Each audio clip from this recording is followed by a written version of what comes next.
guys.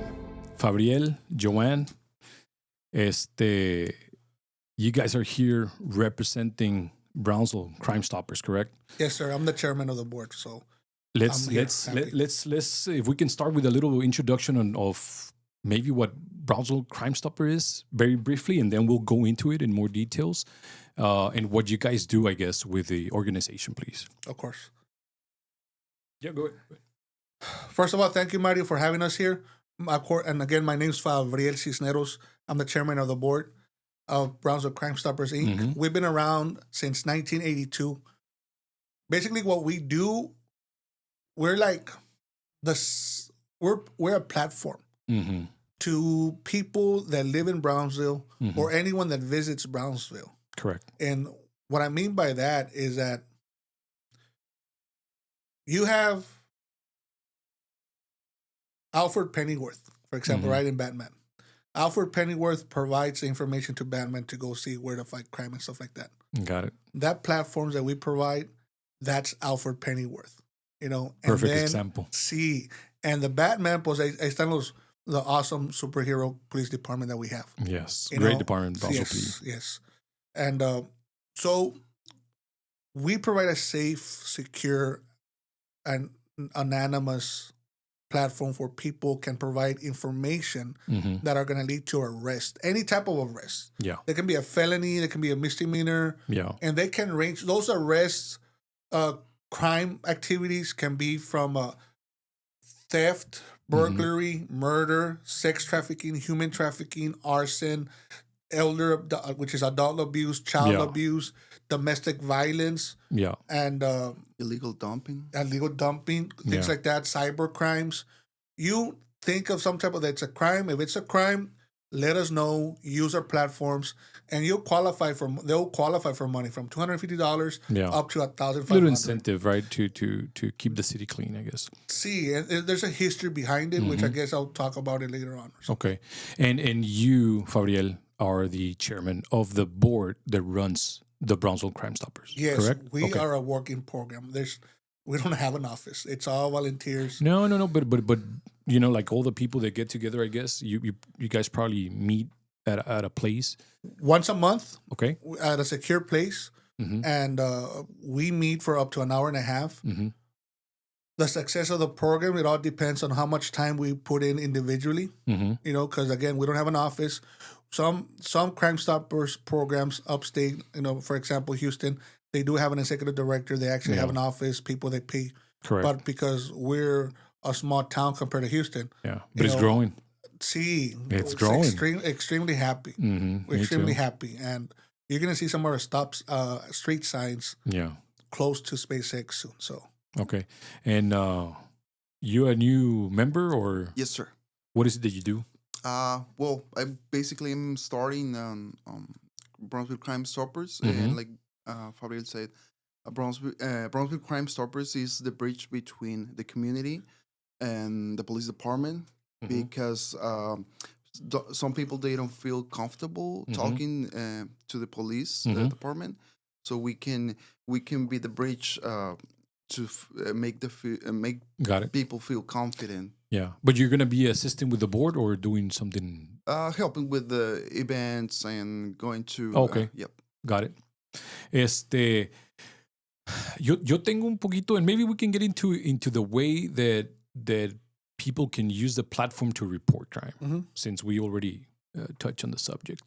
I do have a little bit of experience, not a lot, because when I was an officer, a deputy, a sheriff's deputy with Cameron County, we had to, when I started, used to rotate a little phone for Cameron County Crime Stoppers. Y ese phone se quedaba contigo for a week. wow. And it was your responsibility to answer day and night, 24 hours. 24/7. So you're probably you're kind of like you got the phone. Your duty is to county Crime Stopper for that week, and then we rotate, right? So that's how we started. But then I guess they got a little bit of funding, and then the system changed where all the phone calls or all the messages would go to Coordinator. no, I think it's a company that does all the filtering and the calls and the tips, and then it puts it out for the officers or for a supervisor that it's a sergeant or above, and then he goes through all the tips that came from the day or night before, and then he distributes that to the officers so they can start the investigation accordingly. You see, right? that's how Cameron County works, though. Okay. Because it belongs to the Cameron County Sheriff's Department. Okay. I don't know what year they started. Yeah. But the Brownsville Crime Stoppers, idea. we were since 1982. It actually started as a committee. Okay. Within the Brownsville Chamber of Commerce. And 82. Imagine there's no emails. The dial tone, not the dial, right? Whatever. There's none of this. Like, I'm just gonna submit online. Go to www. No. A touch tone. No. So it was a different operation. See, and it was inside the Chamber of Commerce. It was actually one of their committees. Mm-hmm. And the citizens of Brownsville, the residents, I mean, they wanted this program. Yeah. Because Brownsville Crime Stoppers started in 1981. That's when I was born, by the way. It's been a long time. In the state 44 of Texas. Years. Yeah. In the state of Texas, it started in 1981. Okay. It's a part of the governor's office under the public safety department, the office, right? Yeah. So we actually report to the governor. Got it. That's the privilege, I think, an awesome feeling to know that our program is a special program. Yes. And no cualquiera puede entrar because we actually do criminal background checks on people that want to be members. And it's correct. We gotta vet them properly. Yeah, because you handle sensitive information and you're listening to cases that are possibly going to court. Oh, big time. Because so there has to be a vetting process, I guess, to be a board member. See, and we are a board of different vocational backgrounds, and we love what we do. Mm-hmm. Some of us, I wanted to be an ICE agent years ago, right? A deportation specialist. Yeah. Pero no pude because my finances weren't there. Yeah. But I still got a similar job, and it paid very well, similar to their pay. And I still traveled the whole country. Awesome. But back to Crime Stoppers, it's actually began as a pilot program back in 1976 in New Mexico. There was a actual murder at a gas station, past 2 a.m. The young man took on the shift of another coworker of his because the coworker had to go do something, and he stayed overnight double shift. And someone went in there, he shot him with a shotgun, man. And that investigator attached to that case was thinking, how am I going to catch him? Because there was no security camera or nada. Yeah. So he thought of this crazy idea. You know what if we offer something, and some money or something. So the first call they got, they were able to solve a gang rape. And they're in New Mexico. Second call, 2 months later, they recovered over $4 million worth of property. Yeah. 2 months later, they were able to solve the crime. Yeah. With a monetary result. So that years later, a year forward, so 1977, there was another pilot program out of Florida that they used. It worked. Then 78, uno in Durango, Colorado, se abrió. El Paso, Texas. They saw that it worked. And from there, it spread throughout the whole country. It spread. So people can go into www.crimestoppersusa.org to see where everything's at. They can see the state of Texas statistics as well. Yeah. And for people to see our statistics in the state of Texas, you got to go to office of the state governor, and go under public safety office, and you'll see Texas Crime Stoppers there. Then you can see our links. Yeah. There's that's how it usually starts with every organization or changes in law enforcement or the law, due to cases. It's sad, but that's the way it works, right? Something happens, and then somebody finds a solution after the fact, and then he has to implement. But you know what? It's better when when it happens like that, because you're taking results and you are making a modification. You're implementing something new that is going to fix something that could help maybe before. And in this case, you're giving the opportunity to the public to report something if they know.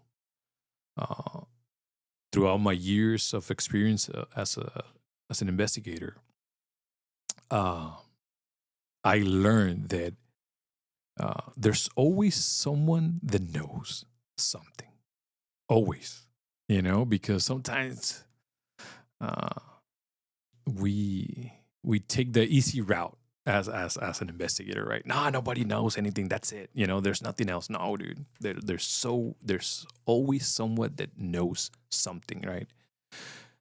And when you give the opportunity to that person that knows something to say it or to help, in my experience, 90% of the time they're gonna do it, especially when they know that they can remain anonymous. Like they just want to okay, here's where I know, leave me alone.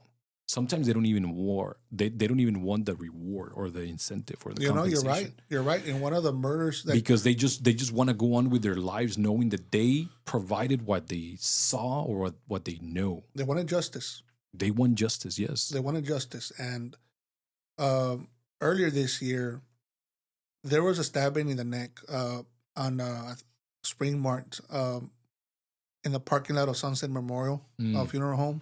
Over there by all those bars, yeah. See, Pablo Casella area. Yeah. They stabbed a young man in the neck, and I see those videos, and now I'm literally, since we have our own social media accounts, I start posting our contact information, everything, our platforms information, so people can start coming up forward, like you said. Yeah. And that's what it took. Within 3 months, that case was solved, and the person that came forward to report the murderer, they didn't want the money. Mm-hmm. And I'm like, and that happens at times. Yeah. It happens at times. And we take care of the tipsters, the people that provide the tips, the information. Think of it this way. Between the 10 to 1300s, over there, like in Jerusalem, Middle Eastern stuff, from Europe all the way to Middle Eastern, right, to Israel. The Knights Templars were protecting all the people, not just any type of pilgrims, all the people that traveled from Europe to Israel to the Holy Lands. They didn't matter. It did not matter if they were Muslims, Jewish, Christian. Back then, were Catholics, no Christianity, right? Mm-hmm. Catholics, what country they're from, they were being protected, like an escort. See, they didn't matter. They didn't matter, and they went after. If you did something, they went after everybody: Catholics, Jewish, Muslim, all. Yeah. That's similar to how much protection we provide. It doesn't matter to us who you are, what country, what ethnicity, what city you're from. Because if you came over to Brownsville and you visited and you saw something, if you're from San Benito, Harlingen, McAllen, FAR, you can use our platform still to make the report. Because then, and no one finds out. Yeah. And no one finds out. And I have examples to mention, and how much is it that protection we provide, that they just have to trust us and say, like, because it's against the law. Yeah. It's in our bylaws. It's in the program bylaws, the state bylaws, where the office of the governor does not want us to, because it becomes a crime. Yeah. And then the police department or police officer who says something, or that's why I said we vet people and they gotta stay quiet. Yeah. If we say something, we can get arrested and we'll go to jail. Yeah. Okay, let's that way, if somebody that is listening and is interested in maybe reporting on, or they saw something, they want to report something through Brownsville Crime Stoppers, and this is the first time that they hear about us, or about you guys. Ya me incluyó, pero yeah. No, I'm helping. We're looking for members. No, so if they hear about you, all right. Now with all the technology, what is it that you guys have implemented? There's a website. I'm imagining, right? There's a website, www.brownsvillecrimstoppers, .com. Okay. .com. And then we have a phone number, 956-546-TIPS, which It's 956-8477. Okay. And to me, I like using the website, right? Sí. Better. I feel there's a little bit more separation, right? Sí, I sí, guess. And people probably like that too. I don't know if I'm if that's correct or not. But so they go on your website, and then there's gonna be like a I guess a fill in the blank form, Sí. right? Like if I'm the person with the information and I want to report something, let's say a burglary, right? Mhm. I know who did it. I don't want to get involved. I don't want anything. I might be interested in the reward, right? So I go on the website and I can just type on such and such date, I saw this. It was this person and lives here. That's enough, right? That's enough. Because that gets an investigation going. Now, what I want to get to, and I want to be clear about this, because this is what I found as an investigator, that people don't like to participate because they think that you're gonna ask for first name, last name, DOB, last, like all that. Can you walk us through? Well, when you make the phone call, okay, or you go online, there's categories. So you are going to need to fill in that information. What happens is, like, let me start what you do. If you see something going on right there and then that needs the police, attention, you got to call that 911. Okay. If it's an emergency, call 911. So what I mean is, if the crime's in progress, call 911. Our platform is for example, the something murder. that passed. Si algo que pasó, or you were at that moment, you were just too afraid. Yeah. Okay. So before I start, it's like back in 1966 or 64, there was an event that happened in New York. Okay. She was a bookie. So those bookies, we all know, like they do gambling numbers, right? Yeah. And it happened to a female. I can't recall her first name, but her last name was Genovese, Genovese. And with her, it's they made a research and they call it the bystander effect or the Genovese effect. What that happened was that they saw when she was getting murdered, abused, and raped and all that stuff. Nadie dijo nada. A bunch of people saw, neighbors, they all saw it happening, and no one did anything. Years later, up to this year, like there was a stabbing in the subway of New York, Manhattan, and people were just too busy taking photos. Yeah. And instead of stepping in, that's what you call the bystander effect. So people at times are just too afraid to come up right there and then because they don't feel safe because of the perpetrator. Yeah. The suspects are being very violent. Yeah. And it's understandable. Correct. Some people are not actual fighters, defenders, like actual law enforcement of people that are going to put their life at risk, Correct. So we have these platforms. So you know what? They can be courageous through our platform. So and no one finds out. And Correct. That is okay to be courageous through our platform. They're not chickens or none of that stuff. They're being brave still. Exactly. And so what happens is you make that phone call. There's always a detective that has our phone 24/7. And it gets rotated between detectives. And they get the information. When that information gets accepted, they get a number. And then that information gets investigated. Got it. And if after that investigation, that criminal activity information that you provided the tip leads to some type of arrests, then you qualify for a monetary reward. Yeah. And that's when we meet once a month to see, okay, that money is good enough, or because of that money, because of that crime that you solved, it deserves more money. We'll give you more money. Got it. And with that number, once it leads to an arrest, you now qualify for the money.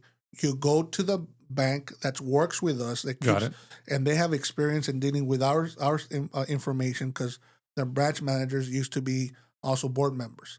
So they know to stay quiet. They themselves know that they cannot ask you for information. Yeah, it's a whole system. It's a whole system. It's a whole system in place. It's a sophisticated system of what we do.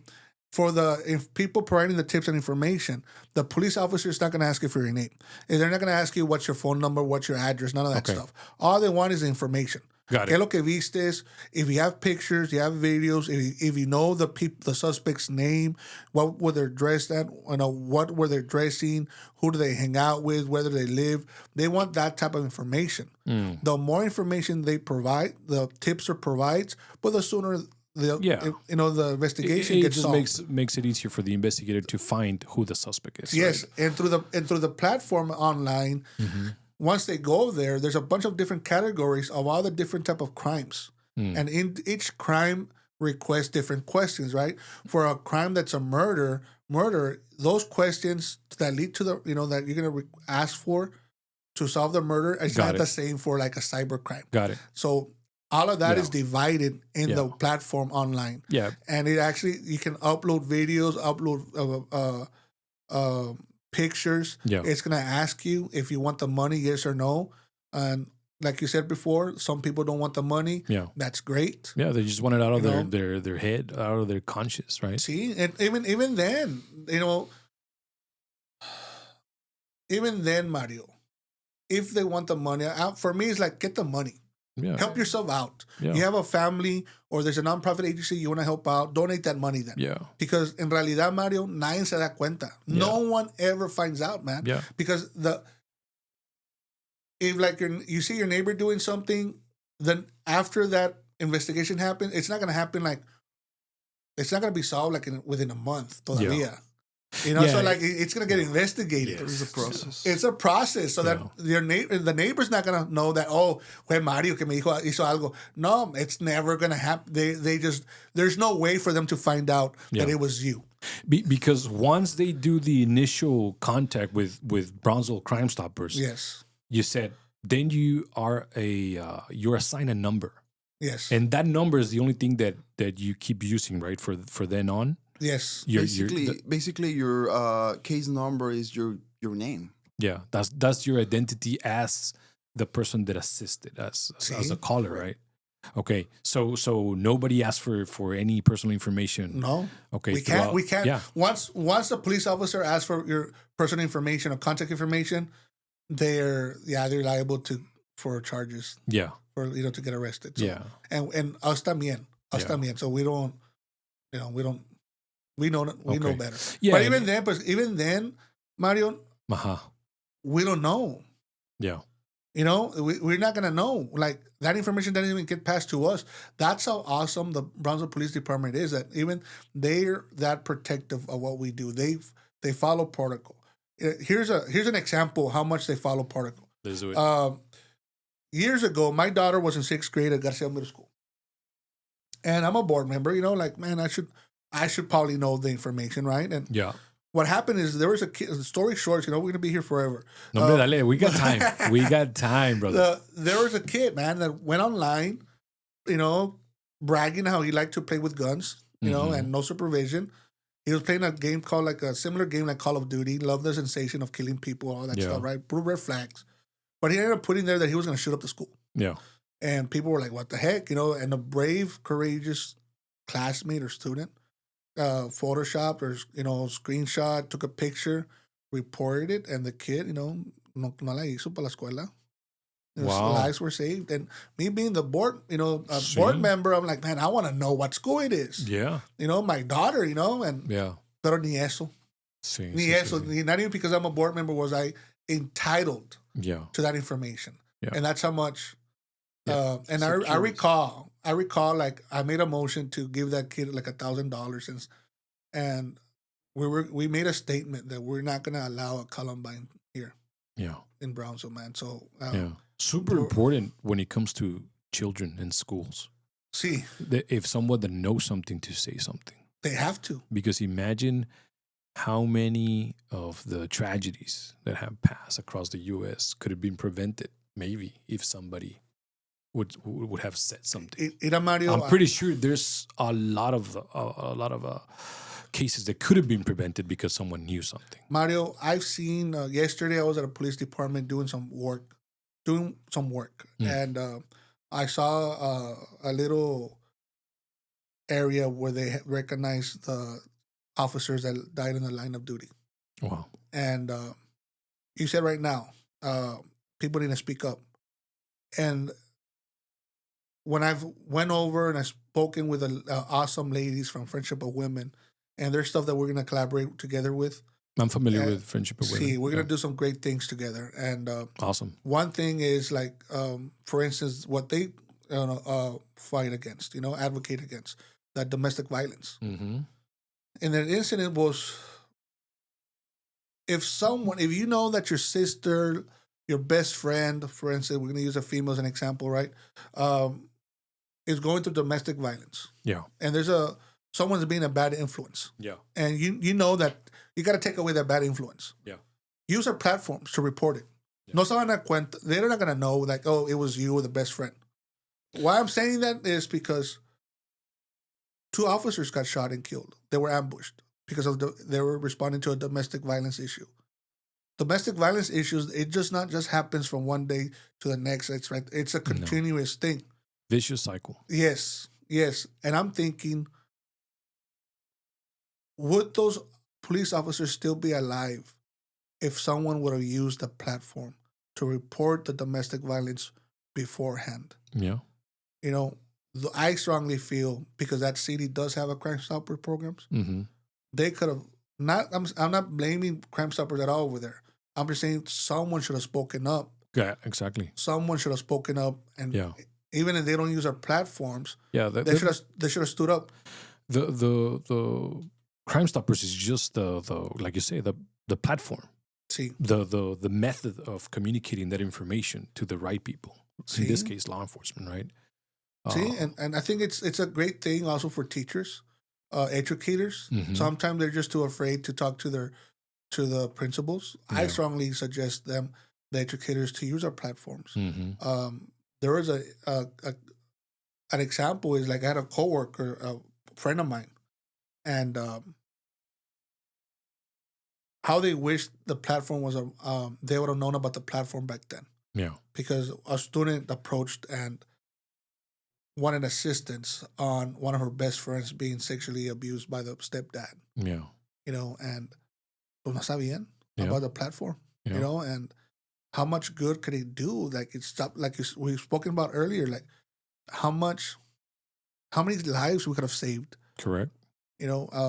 if more people use our platforms, Yeah. if more people are aware of our platforms that are Yeah. out there to save lives. Okay.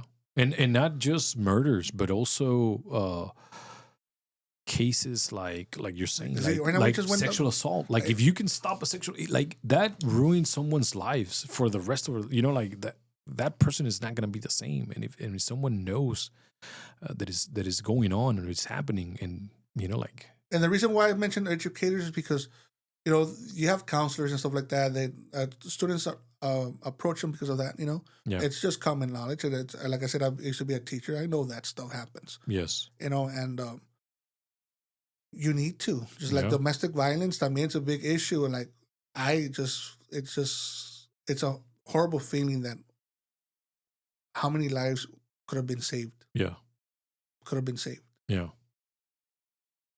No. I agree. And that's why when you guys contact me, like, I agree, like, immediately, because I'm like, we need to give more exposure to this kind of systems, right?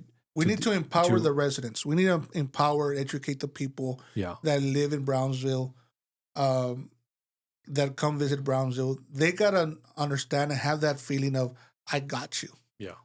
One thing that when I give my presentation, leadership trainings, the 3 words which I usually talk in, between is that I say, I got you. Yeah. And by that I mean, don't worry about it.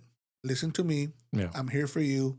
Follow along. We're gonna help you out. See, you're gonna be okay. Yeah. You're gonna be okay. And dude, there's only over 150 Crime Stopper programs in the state of Texas. Mm. There's over 200. There's over 1,200 municipalities in the Correct. state of Texas. Over 1,200 school districts, probably way more, including the charters and the private ones, right? Yeah. Because Brownsville itself has 11 actual school districts if you include the private ones and the religious ones. Mm. I don't know if people don't realize that. No, we don't only have BISD or Jubilee or IDEA. There's a bunch more. Yeah. Harmony. My kids go to Harmony. See, and there's Raúl Izaguirre, there's Triumph, there's Episcopalians, there's Catholic schools. Mhm. So there's over, See. see, there's 254 counties in Texas, Yeah. but only 150 around there, over 150 Texas Crime Stopper programs. Got it.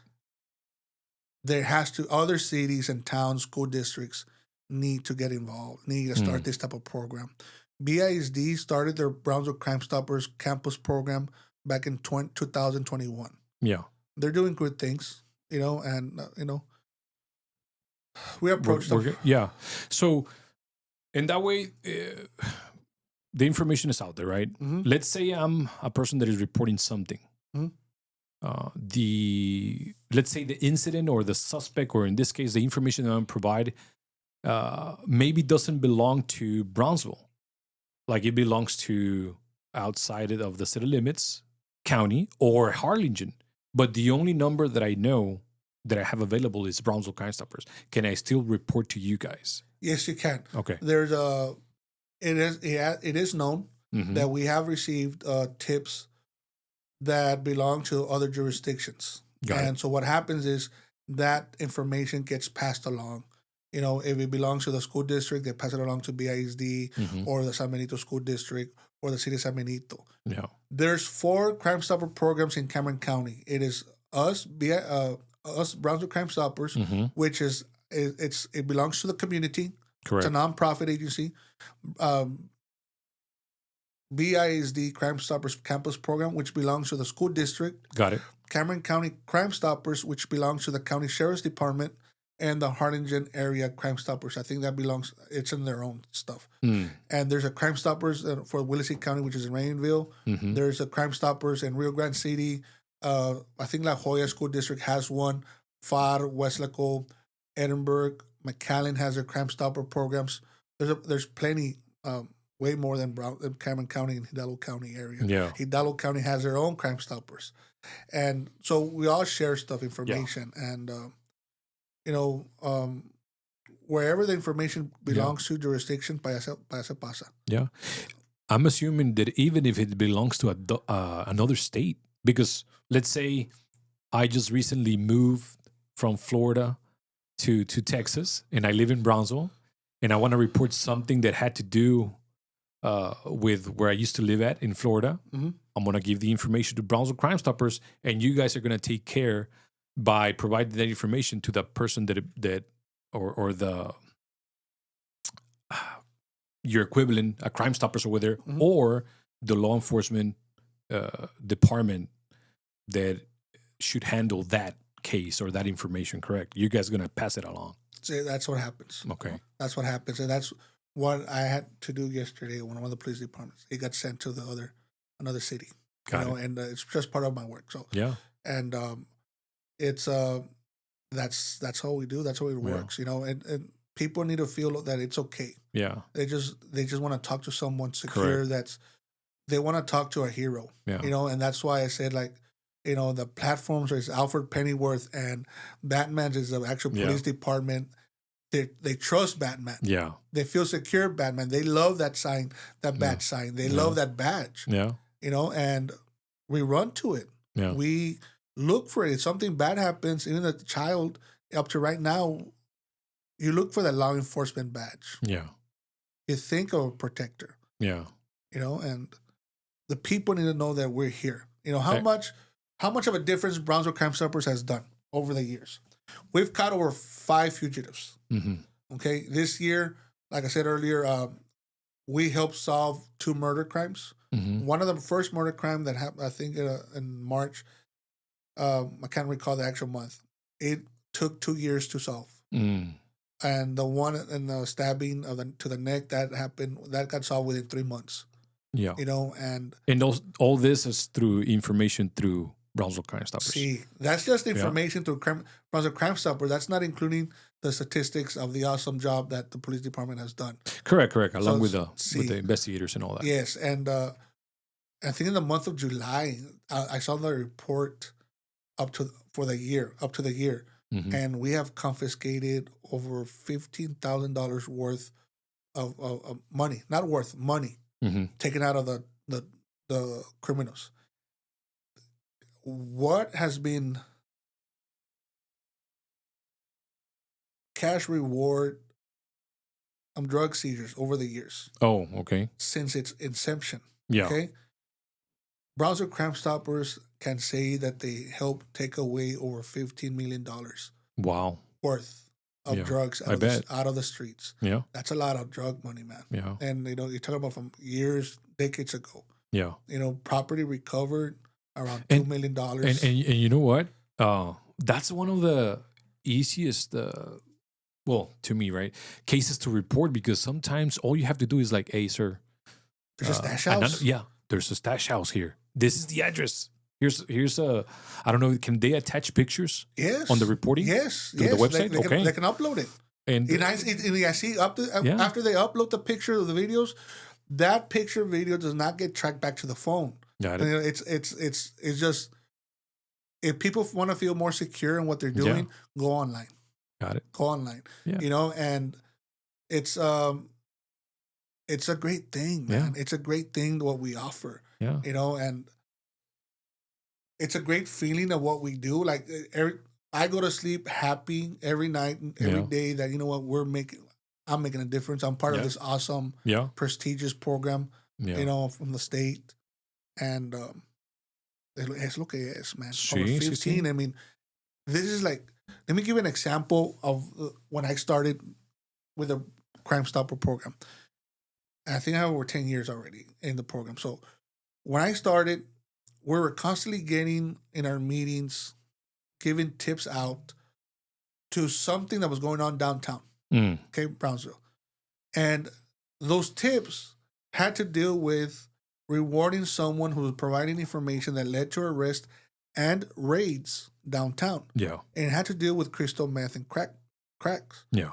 And I'm like, what? Cada mes, boom, boom. Yeah. I don't know if it was the same person or not. Yeah. Every month we were just constantly just giving reward money. Yeah. Don't know if the same person or not. If it was the same person, that person made some money. Yeah. And good for him or her. Exactly. And but after a while, we started getting those phone calls, those tips. And I asked, I remember asking JJ Trevino, who was our police officer coordinator at the time, public information officer at the time. And, yeah, man, what happened? Oh, yeah, clean house. They cleaned the area. So no more problem, no more issues.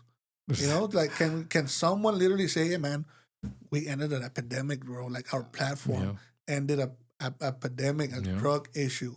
And it's a heck of a, like, that was us. We can say, like, that was us. That's what I'm saying, us. that sometimes drug houses are the easiest to report, because all you have to say is like, hey, sir, in this area, in this house, they're selling drugs.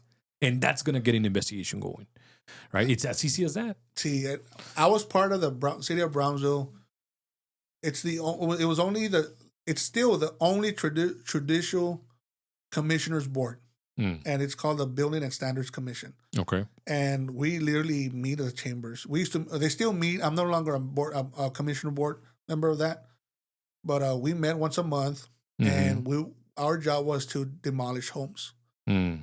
When we received those tips and pictures of houses that were used for drugs, any type of crimes or known drug dealers. Man, I was proud to just ocean demolish. Especially there was rapes. Yeah. Like we're not gonna tolerate that. Not here in Brownsville.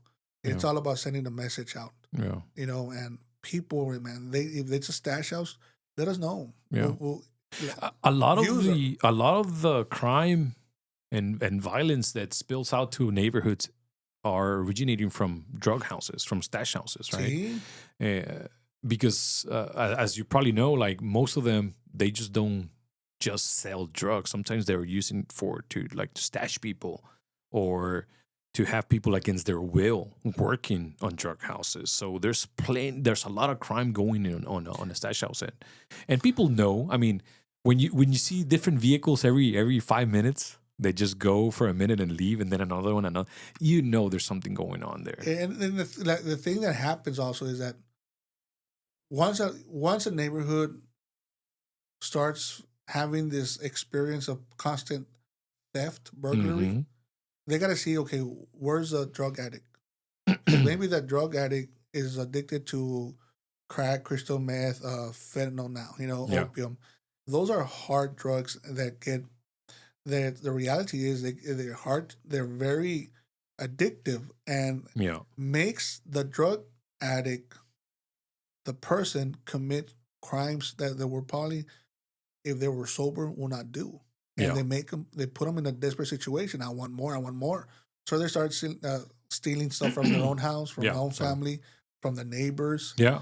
And if that happens, it's because more likely there's a dealer around. Yeah. There's a dealer around. Yes. And and they got to speak up, man. Yeah. They have to use their platform. That's what I'm saying. Like when those houses are just what is it like? They have a bunch of crime that spills over to the neighborhood. You know, like you're saying. You know, because they're looking for things to steal, to take to the pawn shop, get a little bit of money, and then exchange it for drugs, or maybe they're actually doing the switching out items that they stole at the drug house for drugs also, you know, and then whoever's in charge of that drug house takes it to the pawn shops and stuff and gets money out of it or sells it online. Who knows? But definitely we encourage people to say something. And like I said, it's easy to know because you'll see vehicles coming, going all the time throughout the day on this type of houses. And even if you have people that steal, like with our platform, Brownsville Crime Stoppers has literally... More coffee? I'm sorry. No, está bien así, gracias. I'm good. Okay. We recovered... The police department has recovered over $2 million worth of property over the years using our platform. Because people say, you know what, enough's enough. You know, and they spoke out. Yeah. They spoke out, and the property recovered, that means there was burglary stuff. So they have to like... what example another example could have given you how beneficial? You know what? I just thought right now. United Care Health Insurance. A couple of years ago at a conference in Manhattan, one of the CEO at the time, someone approached him and shot him in the back.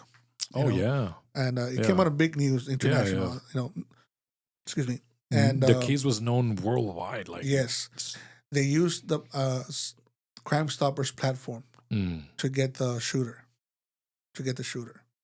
and that's, you know, and it's a big city. Yeah, that's what you guys do. How are they going to find out it was a big city? How are you going to catch the? You know, it has to be through this. Yeah, you know, and the shooter that happened with Charles Kirk, I wonder if they use some type of similar program to catch him. Most likely, because I was seeing the videos and stuff, and then all the traffic that he did, the whereabouts. I'm like, man, they're gonna have to use some type of program like this in order for someone to identify him. I saw him here do this and that, and but that's how much of a big difference, positive difference, impact Crime Stoppers does. Do you want to talk about Kimberly's case? Well, we are trying to help out. Okay. Joan, thanks for that reminder. And Kimberly, before we go on to that case, and I'll go back. I promise. Let me just, because I forgot through the conversation when you mentioned about the incentive, the reward, the compensation that goes back to the caller, right, to whoever reported. I just want to make it clear that it takes time, right? You don't report criminal activity and automatically get a reward. People need to understand. Am I correct? Like, yes, this is like, you need to let investigators do their job, open a case, do their job, investigate, right? Now, if the information that you provided leads to the closure of a case or an arrest, that's when the compensation comes in. Yes, sir. Okay, because I know some people that find the courage to call, and they do expect the compensation. Sometimes it gets a little bit frustrated for them because they wanted the compensation or the reward immediately after calling. But they need to understand that it's a process. You need to let the investigators do their job also, and then once they get the results, then they'll go back with you. Yes, they haven't forgotten about you. They just need to do their job. They need to get the results, close the case, or make an arrest, and then they'll go back to you, right? Exactly. Can you just talk a little bit about that process? It all goes again to what I told you. Like there's a phone call, or they go online again, and they do that information. They provide all that information. The more evidence, the more witnesses, if there's witnesses that they provide, the easier the case is going to get resolved, or it leads to an arrest. So you cannot just say, "Oh, my neighbor stole this." Yeah. No. Okay, you provide a lot more stuff. Yes. You know, and once it leads to an arrest, like you said, you get a number. With a number, then you go to that to the bank, and we just give you the money. Yeah. You know, you get the money. We don't give it to you. Yeah. They don't. All I gotta say is, I'm here in behalf of Brownsville Crime Stoppers. This is my number, and they just know what to do for me with you. But the it takes time for that process. It's like the time frame. Christmas is around. It's like 2 months, a month and a half away from now. Man, if people want money for Christmas money, start snitching right now. But start. You see a crime somewhere, start talking. Yeah. Because by the time it gets solved, it takes a while. It takes a while. Valentine's is on February 14th, so it's a couple of months ahead in advance. Start snitching right now. Start turning in people, reporting crimes. So by the time Valentine's comes around, the money, you already got the money. Yeah. Because it's a process. It's a process, and it's just like I said, a murder earlier this year got resolved, and it took 2 years. Mm-hmm. Another murder was resolved, and it took 3 months. Right. One of the cases that came out in the social media and the media in the news about some teenagers and adults being involved in drug dealing, it didn't take that much. Yeah. So sometimes it's It quick. took less than a month. Sometimes the information is so good and I guess undeniable. Like the results are right away. Sí, no, y la cosa So, es like, but still, if there's an arrest or a closure of a case that happens within days, there's a process for the board to decide, like all the stuff, and then it goes back to the compensation. and this is the thing, Mario, that every month we go over our tip program, our tip statistics that our public information officer provides to us from the police department, which is Abril Luna. She does a great job for us. And we're very fortunate to have her right now. She brings a lot of energy. Yeah, so shout out to Abril. Big time. And we go over the tip stats that she provides us with, right? And every month, estamos viendo who's calling in, who's making those website, contact and stuff like that. The time of day, what day of the week, literally. So we see the pattern. Yes. When usually people say something. And it's always around the holidays.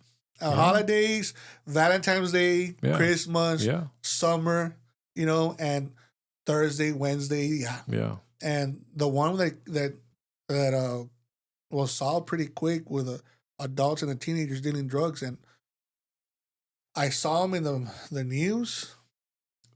A couple of days later, we had the board meeting. That's what we motioned on. I'm like, what? That quick? Yeah. Aquí estaba like Lolo. Like, what? Yeah. It happens sometimes. Sometimes it happens to be quick. Sometimes. And I guess that's because now, what we mentioned earlier, how much evidence and information is the tips are going to provide? Yeah. Are you going to make the investigator's job easy or difficult? Yeah. If it's difficult, it's because all you said, I think my neighbor's selling drugs. Well, do you have proof? Yeah. What's your proof? At this time of day, there's constantly cars coming in and out. Ándale, ya empezando. Yeah. You see, it's a house, and I'm not trying to be stereotypical or anything like that, or sounding awful here. It's a beat up house, and I don't know where you start seeing a Bentley going in and out. Then you see those people dressed, and they have this thing, and you see people messing around with their noses, constantly messing out with their noses, and they're carrying una caguama, I just don't want to sound bad, but we can't help but think it's our job, it's what we do. Yeah. It's so we get analytical of people because we help solve crime, Yeah. and there's nothing we can do about it. It's just it's intrinsic. Yeah. Y de repente estás oyendo nothing but puros corridos. Yeah. Well, that house is not, something's up. Yeah. Something might be up, and why they're just. I'm not. I just don't want to sound bad. No. I don't want to sound bad. It's not bad, but it is. Like in my experience, all the drug houses have the same stereotype. Like there's a little access, maybe through a window or through a little port on the door where people put money in, get some the little baggie out, and then they walk away. Like it's very obvious, and they still do it like that. This is a story that it's obvious. This is one of the stories that years ago. This is years ago, and it happened in Cameron Park. and it came out in the news and everything. And the video, the neighbors took videos, and it was a nice house in Cameron Park. Mm-hmm. 2 stories, all this stuff, white and all of that, right? It's a white house. And out of nowhere, like at 4 in the morning, 6 in the morning, the sun was barely coming out. And this guy comes out of nowhere, was walking down the street with a bazooka, man. No way. It came out of the news. Look it up. He was walking, and the neighbor probably took it because the way the video looks, it had to be a neighbor that took the video. And I'm like, sometimes we can't help but think. Like literally a bazooka, dude. So, and está todo prendido, like literally, like why would someone sober do that? No creo. So, but like I said, like you asked, it's. Did it turn out to be a toy or no? Not toy. The house got raided, because Yeah. So it was a rocket. It was. They confiscated the weapons. Yeah. Wow. The weapons from the house. Damn. Yeah, and that's how, like I said, our platform can help out, stop stuff like that. Because we have actually, I don't have the number of how many weapons because of our platform, they have been recovered, the weapons here. Yes. And that's great. That means those are weapons that are not in the streets, doing things they're not supposed to. Exactly. And sometimes even stolen weapons. See? Yeah. See? And you don't know if those weapons were used for criminal activities. Yeah. All right, let's get back to, you guys mentioned Kimberly. We are hoping out in that, and with Kimberly Avila, I think that she was a transgender. Okay. And a couple of weeks ago, man, I reached out to one of my friends, and this is a cold case, right? It's a cold case. We don't know if she's alive. Hopefully she is. Dios quiera que sí, right? Somewhere. Yeah. And she comes home, and I reached out to a friend, and she was out there dancing in a bar that attracts that type of community, the LGBT community. Yeah. And I approached them, hey, can we put up some posters like the one in the police department? That's all I wanted, just to be in the restrooms. That's all. Yeah. To hopefully empower someone that knows something. Like you said earlier, someone has to know something. Yeah, just someone like always. Just like the bystander effect, right? The generosity effect. Alguien vio algo. Mm-hmm. And they didn't want to. The business did not want to allow us to put our posters in the restrooms. Wow. And it's heartening. I've met family members of Kimberly. Any reason why? Avila, right? Kimberly Avila. For me, that's red flags. And why not? Why not help someone innocent, right? It's part of their community. Yeah. I am going to be reaching out to other areas that help out that type of community, that welcome them in their businesses. Yeah. To allow us to put those posters. Yeah. And hopefully someone. I mean, you're not putting anything. No. Wrong. All it says it just says what we do very briefly. It's just a way to say, hey, if you have information about something, just contact Brownsville Crime Stoppers through the number. See? And that's it. And the website, there's a QR code also that you can just take a picture and go directly to the website. It takes you straight into the website. To the tip form. Yeah. The QR code, it takes you straight to not only the website, but straight to the tip form. So you can start working right away. Boom, boom, boom. Yeah. And so I'm going to be approaching. Mm-hmm. More places. We're having a board meeting next week on Wednesday. So I'm going to mention to see because I cannot do things without the approval of the board. Got it. I cannot go rogue on them. So I told them I'm very transparent, and for this type of permission, I have to ask permission from the board to allow me to their social media accounts, and that are strictly for the LGBTQ community. Yeah. And when I saw that and I learned about that, you know what? We need to open one to provide our empowerment tools. Mm-hmm. So those people know that we got you. Yeah. Yes, it is. It's a special group that people that they are targeted at times on which they shouldn't. They're just normal people like us that deserve to be loved and cared for. Yeah. And by that time, there's my type of job back then I would drive down Washington Street Mm-hmm. and to do my job, and at 2, 3, 12 in the morning, and of course, naturally, by Washington and 10th Street, 9th Street, me topaba con gente, vendiéndose, Yeah. and there was a hotel where they were hanging out outside of it. It's known hotel. Yes. And that hotel's now being remodeled. I wish it was still up and going because they would have been right there, those people. Mm-hmm. I wanted to post some posters in there. Like, man, I'll put some posters. Hopefully, remover la conciencia de ellos. That they probably saw something, but they're just too afraid. Correct. But that hotel's being remodeled. So now I really don't know where that group is at. Got it. Because they moved to somewhere in the city. Yeah. Because they used to meet at a different part of downtown. And then they moved over to Washington and like 9th or 10th Street. Yeah. And that's where I think that's when she got off on Washington and 10th Street. And we want to provide closure to the family. Correct. People need to speak up, use our platform. I don't want to sound disrespectful, but at least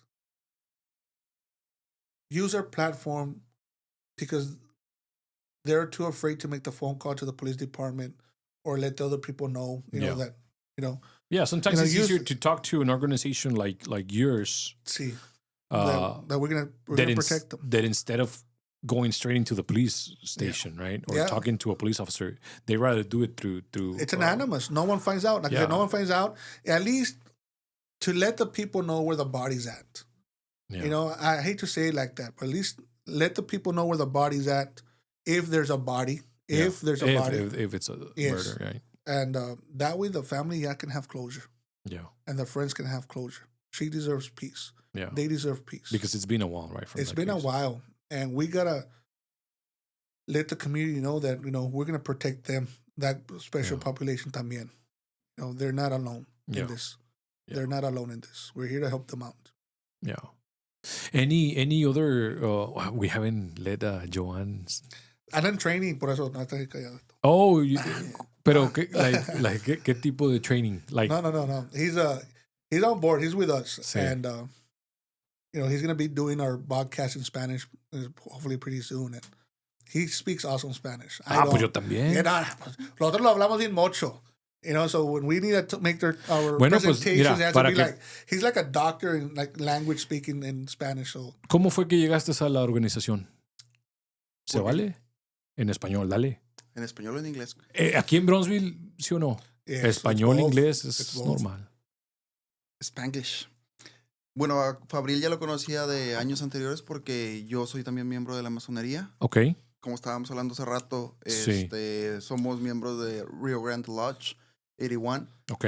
Pues tenemos bastantes años de conocernos de la fraternidad y cuando supe que Fabriel era miembro de Brownsville Crime Stoppers, decidí pues unirme.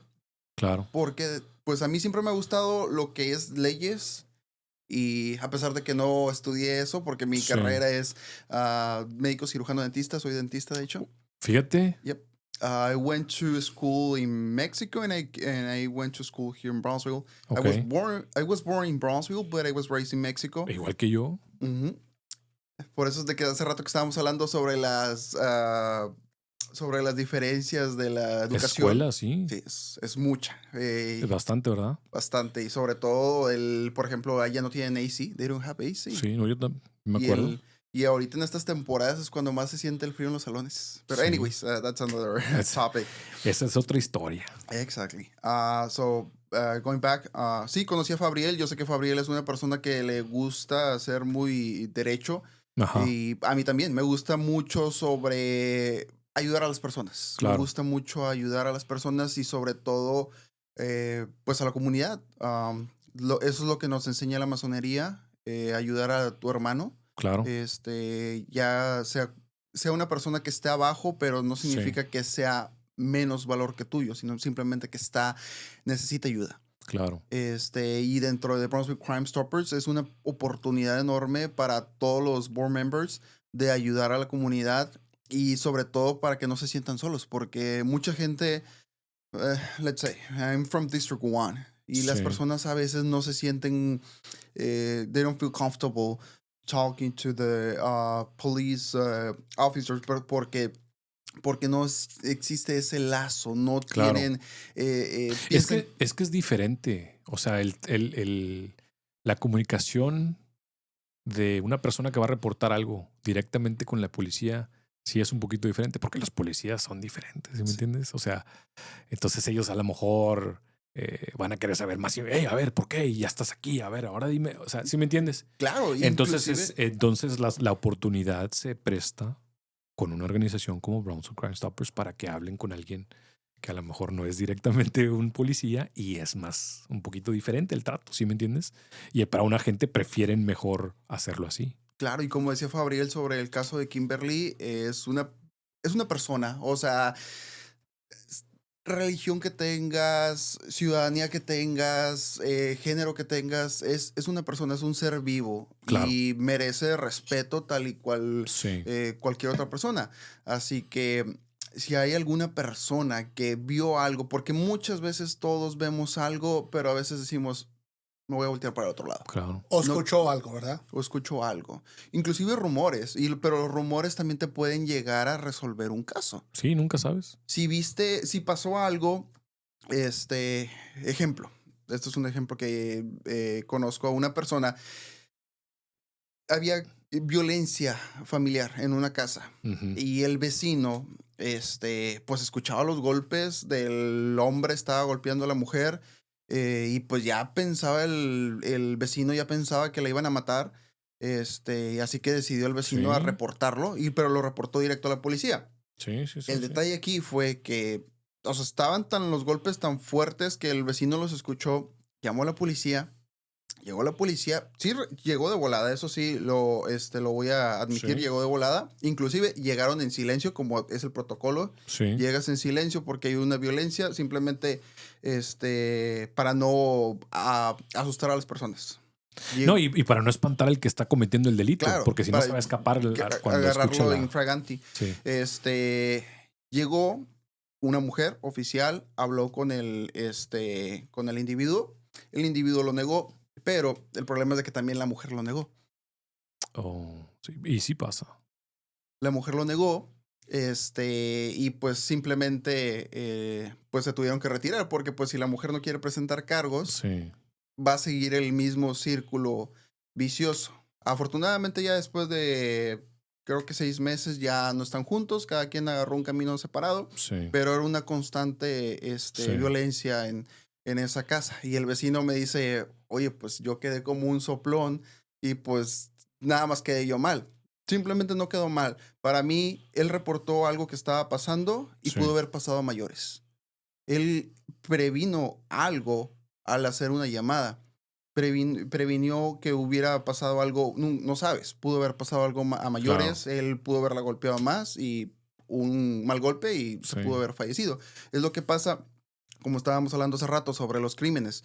Si una persona dice algo, aunque sea un crimen pequeño, como también la violencia para los animales. Hay violencia, hay the city ordinance is to have, sorry for interrupting, Joan. You can probably say this in Spanish. The city ordinance in the city of Brownsville is that a house can only have 4 animals. Does not include the husband or boyfriend.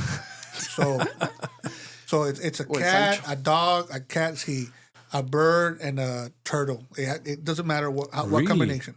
It's a 4 animals. So. Sí, claro. La ciudad nada más permite tener 4 animales en tu casa porque obviamente también tienes que tener health department, tiene que estar ahí sobre todo porque pues es mucha suciedad de animales, la orina, Sí, claro. Diferente que en county. Porque en county pues puedes tener hasta livestock, todo, ¿verdad? Pero en la ciudad entonces sí, todo. Sí.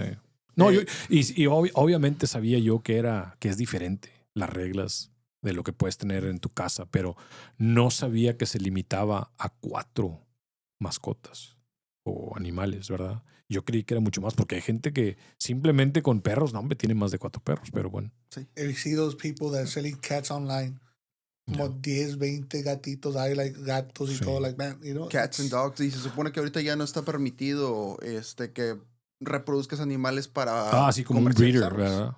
Un breeder para vender. Hay gente que...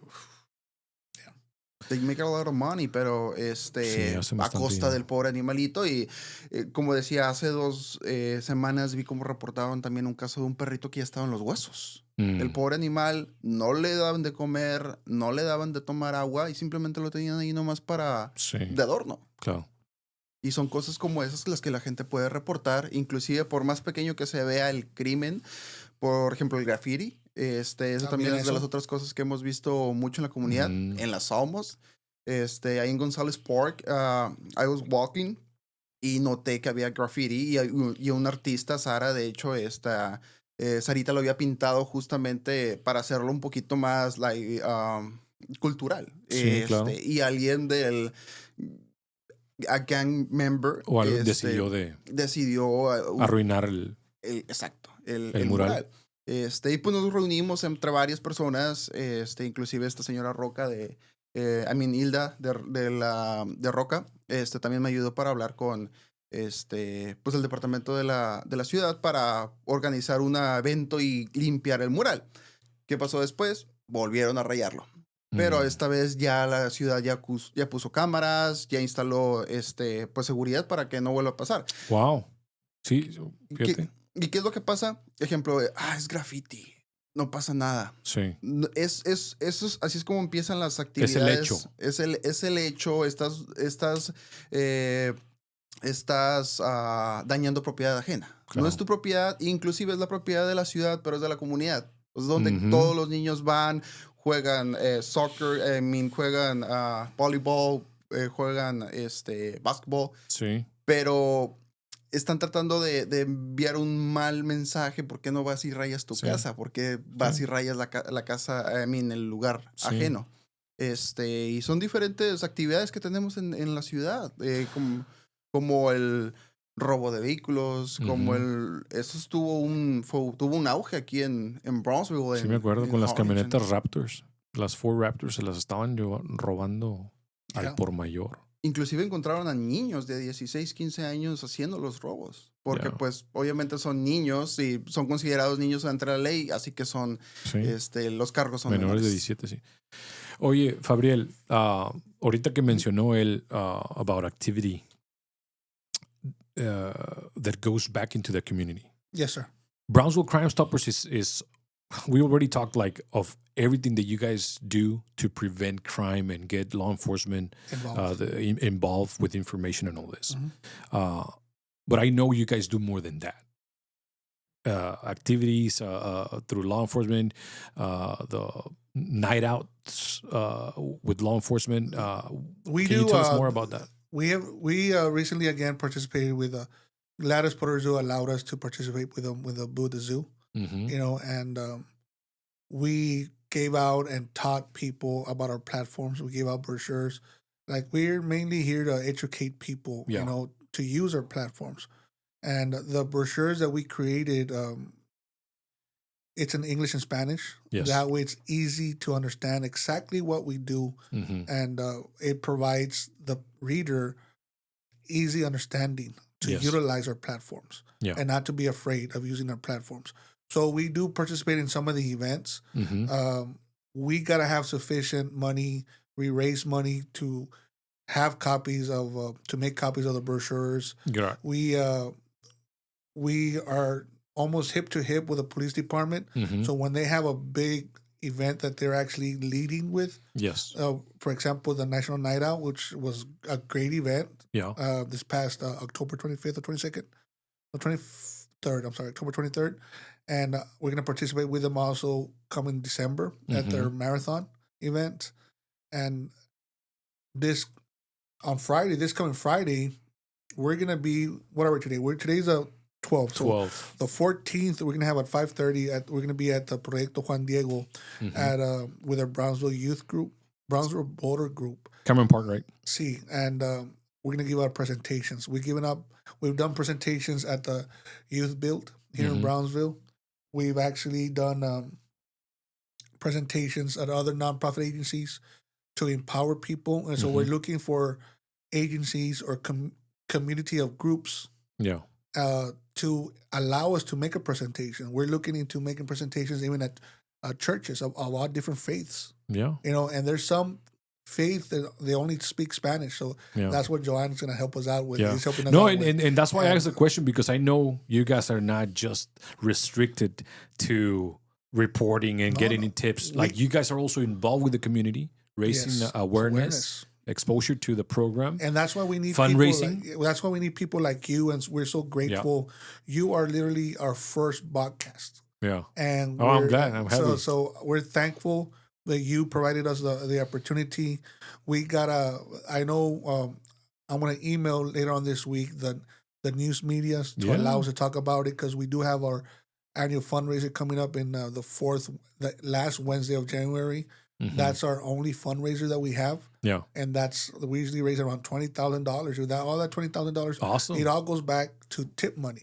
Yeah. And to our program, making copies of brochures and items que te diga. And that way people know, because if somebody that is listening is interested in on maybe helping the organization by donating or by providing something for your events, when do you guys do the fundraisers? Is it once a year? It's once a year. Okay. The last Wednesday of January. And the last Wednesday of January, we have our annual luncheon. It's going to be from 11:30 to 1 p.m., January 28, 2026. The speaker for this coming January is going to be Esteban Guerra, who's the chairman for the Brownsville Navigation District for the Port of Brownsville. Okay. And he'll be talking about us, inspiring us. The master of ceremony is going to be Linda C. Macias, the commissioner for the city of Brownsville. Okay. And the first... Where's the event going to be? At the Brownsville Event Center. At the event center, okay. The first person I approached to be our speaker was the governor, and then his wife. Yes. And I remember going over to Austin and presenting myself y todo. Yeah. And I was sick, and I still went and I did my job, man. I'm grateful for that. Mm-hmm. And anyways, they told me at first that we can't because it's a long way. So this is like early summer. Yeah. And they just reached out to me. What did it say? They need to see our agenda, our program, and they asked if there's going to be media involved. Of course, there's going to be media involved. We invite them every year. Yeah. And I'm hoping he shows up, and... he might do a surprise visit, or has he confirmed? Not yet. It's not a it's not confirmed yet, but if he shows up, that'll be great. If you tell him, man, I'm going to show up, make some space for me, why not? Yeah. I remember talking... Well, you'll know because he has sent a security team before. So you'll know. I remember talking to the staff, the first lady. I'm like, ma'am, it'll be awesome you guys come here. After here, go tour SpaceX. You're going to love it over there. Yeah. I was trying to, ¿qué más le digo para que venga? Sí. She has a lot of great things that she's done for the state. People don't know about that. But they do need to know how the governor's doing something, but the first lady, she's accomplished a lot. That's first lady. Anyways. Yeah. So I got to respond. I got to give him the information. Hopefully he still comes over. Yeah. Esteban, when I first got Esteban to participate with us, he was able to, he's good friends with him. Yeah. And I'm like, hey man, trying to get Esteban. And I remember I was at the gym working out, and Esteban estaba listo para dormirse. We spoke, and Esteban, just to let you know, I spoke to the governor. Yeah. If he comes, he comes. But we're gonna, you're the main guy. Yeah. You're gonna be the speaker. Guy. See, you're our main guy, and we can't say no to our boss. Yeah. Our boss is Greg Abbott. This program, Brownsville Crime Stoppers, reports to his office. We can't say no to if our boss wants to come down and talk to us, talk to the people. Yeah. Well, we can't say no. Yeah. And with that money, Mario, like I said, that's the money that we use to give back to the community, and for the copies of the brochures or magnets. What we want to do is there's grants that are coming up in the middle of December, and with one grant, I noticed that we might be able to qualify and do a direct mail campaign. And with that direct mail campaign, that's going to give them a brochure to every house and business in Brownsville. Yeah. Of what we do, the brochure, Yeah. It's cost over $20,000. Yeah. So I'm hoping with that grant, they allow us. Yeah. And hopefully with that, I think, like we said earlier about having someone who saw or heard something in Kimberly. There has to be someone that saw or heard something or knows a rumor. Tiene que ver alguien. Sí. And how can we reach out that person? Yeah. Like we have street signs, and another grant we hopefully called Project Safe Neighborhood. It's also a grant from the governor office. Hopefully they allow us to use that money. We have some street signs. We are thinking of putting some in South Most because it's needed. Mm-hmm. And we're hoping with that grant to buy 500 street signs. That's again over $20,000. And we do need that financial help right now. Shout out to La Señora Parra. She's from the Gomez family, who were the owners of 77 Flea Market. They stepped up, and they're our first donors already. Ellos, excellent. The Parra Loan Company from downtown, and Lopez Supermarket, they're coming on board to support us financially for this fundraiser. Good. And now we're going to be out there looking for more, and hopefully some people, they might not sponsor us. The minimum sponsorship is $250. Yeah. That gets them 2 tickets of our awesome food that we provide and a table. On that event. Yeah. The last Wednesday of January, you said. January 28th. Okay. So after that, it's $500, which gives you 4 tickets. Then it's $1,000, which gives you 8 tickets. Yeah. And then $1,500, which gives you 16 tickets. It just doubles. Yeah. And why $250? Because that's the minimum money that we give as a reward. Got it. That $1,500 is because that's the max we give out. Yeah. That way it gives people an appreciation and the visual of how that money comes in and helps out. Mm-hmm. And at the same time, the sponsors, but we give them opportunity, shout outs through the social media accounts, through the podcast, at the day of the event también. Yeah. And we need people's help. We need that financial help. Maybe they don't want to give us a $250, but maybe they want to buy a ticket. The ticket's $35. So maybe they can attend that. Yeah, event. They can help with that. $35 goes a long way for us. Yeah. It's a great opportunity. Awesome food, awesome time. On a Wednesday, instead of being home, go out, meet people, enjoy a nice dinner, and listen to a great speaker. And let that speaker inspire you. Yeah. And every annual luncheon that we call "Do the Right Thing" luncheon. Yes. And we've had previously. This is a different one or the same one? It's the same one. It's going to be the 13th annual Do the Right Thing luncheon. Got it. So. The previous years, we've had retired DEA agents, U.S. Secret Service agents, congressmen, state elected officials, Secretary of State, Mr. Cascos came down, and others as well. Yes. And, of course, last year we had former chief of police from Brownsville, now chief of police in McAllen, Victor Rodriguez. Got it. And he is a remarkable person. Yeah. When I saw his resume, and I was like, man, how he started out as a security officer, up to what he's doing right now, what he's accomplished, professor. Yeah. I saw his resume. I'm thinking, does this guy want to be appointed at a national level? Okay, because you see when you heard him, you heard his passion. Yeah. You heard his passion. It doesn't matter his age. He's still living and fulfilling God's plan, God's word in his life. There's people that just can't stop, man. It's look at queremos 30, 40 years, and they keep going, man. They can't help it. Yeah. My dad has over 40 years in the cabinetry business. That's our family business. And 72 years old, and he's still going hard, man. No se quiere retirar. My dad is 73 and didn't want to retire. Yeah, finally he did. Pero yeah, man, 73, he keeps going. See, and that's our fundraiser, and we hope we're hoping to make at least $25,000 hopefully this coming year. Now, if you guys are participating throughout the year at other events, like the night out, like at the zoo and stuff like that, people can also approach you guys and say, hey, sir, I want to help out your organization. I'm here to donate something. Can I do it right now? They can, right? Yes, they can. And because of our recent participations with even the Chamber of Commerce, which has been very helpful this year. Yeah. We were able to recruit 4 new members to the board. And awesome. Joan's one of them, and we're grateful and happy, and like I said, we're people of all different backgrounds. We do have retired law enforcement officials. We do have people that have their own security companies. Yeah. It's all people that have this thing of being there, to the community. Yes. And be like a law enforcement person. Maybe we didn't make it to be a police officer, but how are we participating with that dream of ours that we wanted to be a police officer? Yeah. was with Brownsville Crime Stoppers. Yeah. Because a security guy can come in. We're trying to make a presentation even at the police academies. That way, if for whatever reason one of those students does not become a police officer, hey, you want to help out the police department still? Come over and use our platforms. Help us with our platforms.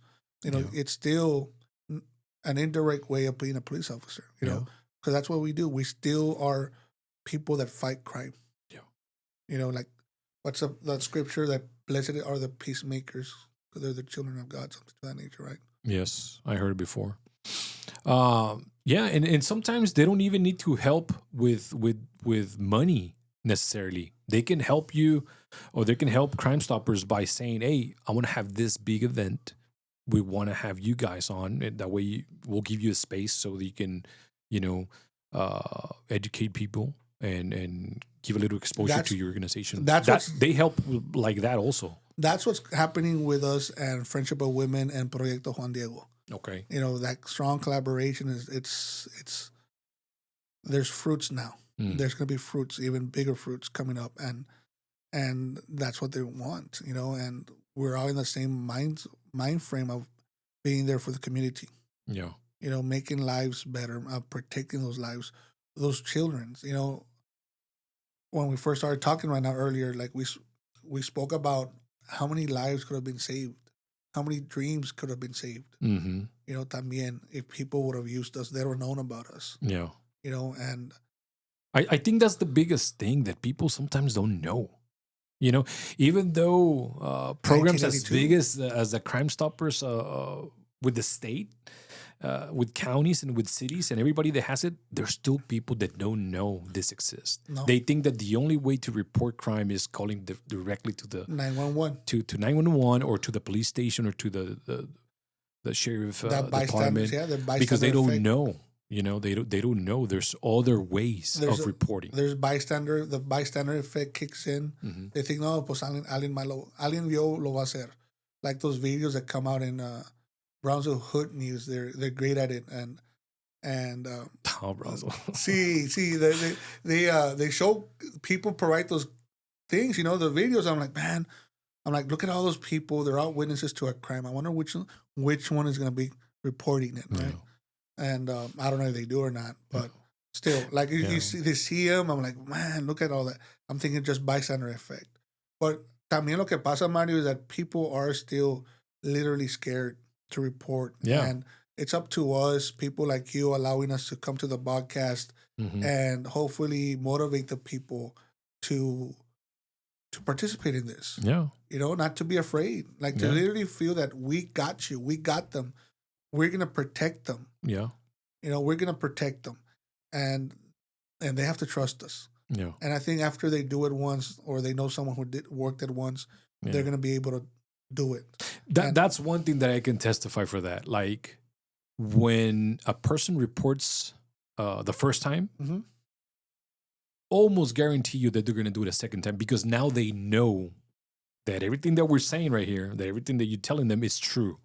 And they're going to be most likely to come back because now they experience the whole thing and they know that it's safe and they'll do it again, right? Y la cosa es porque nosotros sabemos. So when we talk with authority. Yeah. And that means that we talk with experience that knows that it works. Yeah. We've seen it, and that's what we do, right? Yeah. It's like the example of last night, I was watching something on I was trying to see what am I going to watch on Netflix, and I saw the Last Dance for Michael Jordan and stuff, right? And he started talking, and I'm like, that's it. People don't, the way he's not how he approaches, but the way he talks is because he's gone through it. He's walked the talk. Yeah. He worked hard to be who he is. He has accomplishments to back him up. Yeah. So when he talks about basketball, he talks with authority. Oh, yes. That I'm not here to, pretend that I'm gonna flop or nada de eso. And that and that got to me. That made me think, dude, that's something like, how can I get that message across to people to utilize Crime Stoppers? When we tell them that we got them. Yeah. That we are providing safe platforms. Yeah. They gotta trust us. Yeah. But I'm thinking, how can we do it? And Joan is joining us at the perfect time, and he's going to be very instrumental in getting this message across. Mm-hmm. And to educate the community, to use our platforms,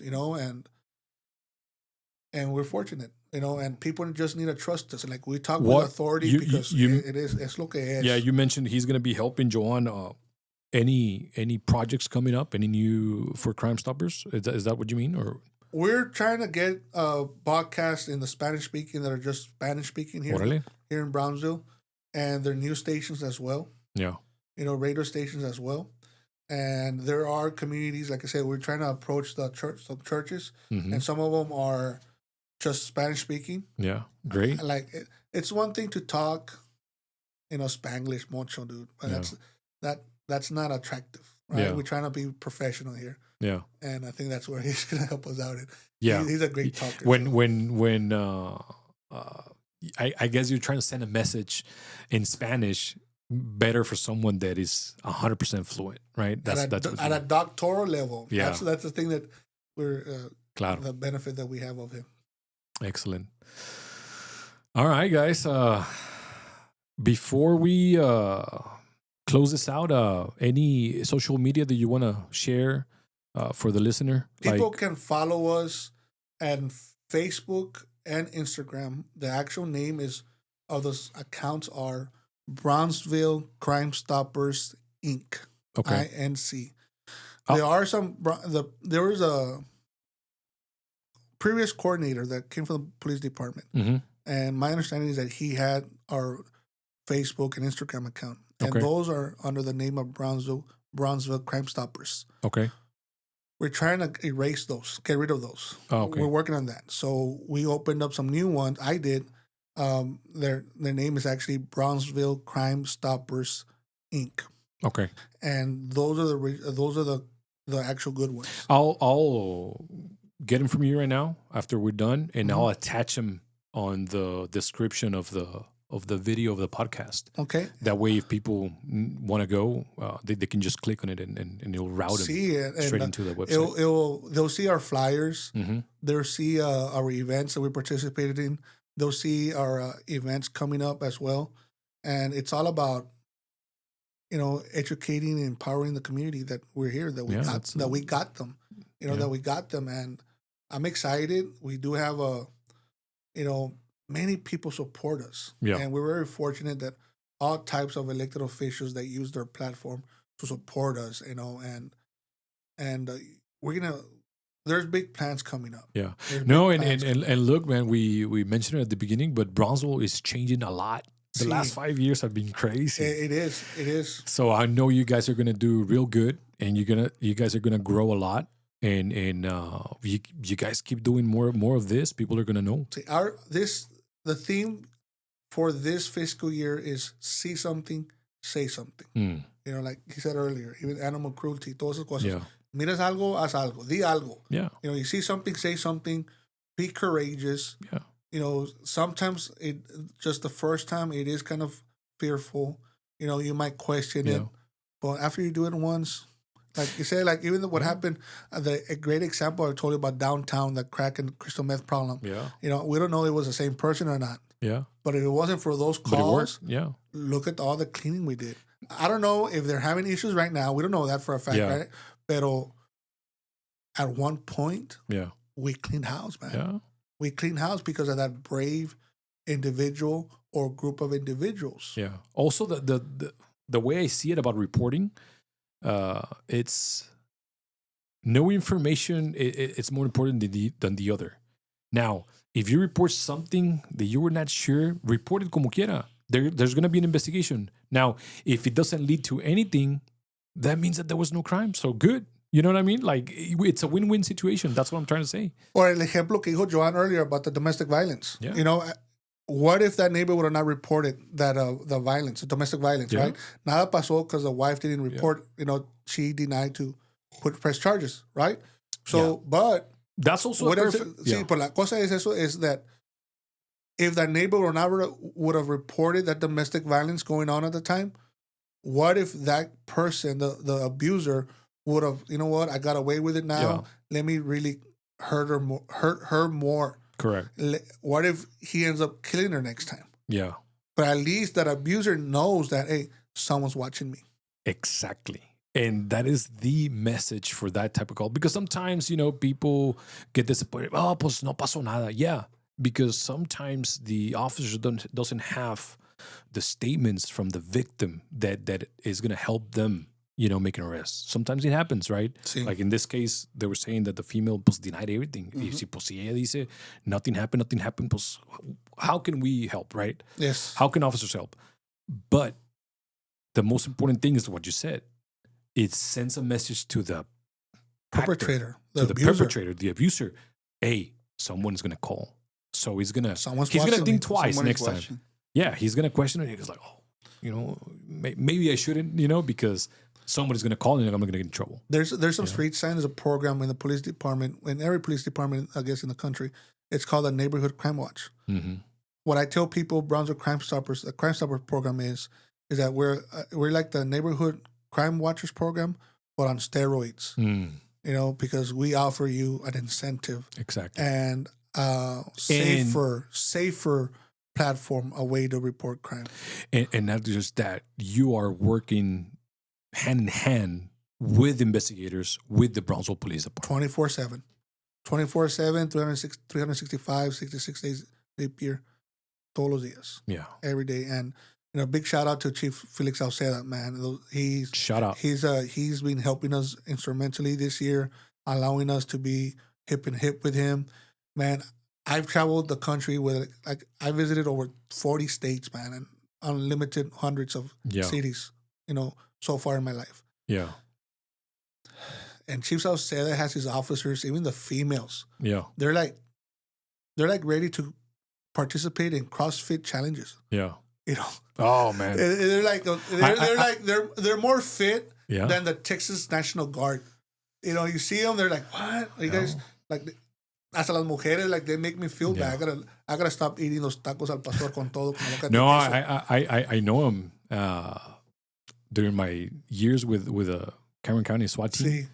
And he used to be part of the SWAT team with Brownsville PD as the commander. Sí. But he would participate on all the physical activity, and he would kick our ass, man. When he talks, he's in shape. Yeah, he's in shape. Sí, sí tiene todo el department, dude. Mm-hmm. I feel like, man, I gotta stop eating those tacos al pastor, dude. No, man, he was great. Shout out to we're safe. We're in a safe city, and we're grateful that he allows us to be hip and hip with him. Muy bien, Joan, para que te despidas. ¿Qué esperamos de ti próximamente? ¿Qué esperamos? Pues vamos a participar en diferentes eventos, vamos a tratar de expandir el mensaje a la comunidad. Claro. Y como decíamos, no solo a Brownsville, sino que si hay alguien de San Benito, si hay alguien de Houston visitando la ciudad y necesitan reportar un crimen, o inclusive gente de Matamoros que vio un crimen aquí en la ciudad, pues es bienvenido a reportarlo. Claro. All right, guys. Fabriel, Joan, thank you. Thank you for being here. You're welcome. We'll do this again, Mario, for sure. Gracias a ti for bringing us here together, inviting us. Thank you for reaching out. And I know, again, you're our first podcast, man. And I think that's the first step to a beautiful blessing down the journey. And of course. Thank you. Yeah. Thank you so much. I wish you guys the best. Bye-bye.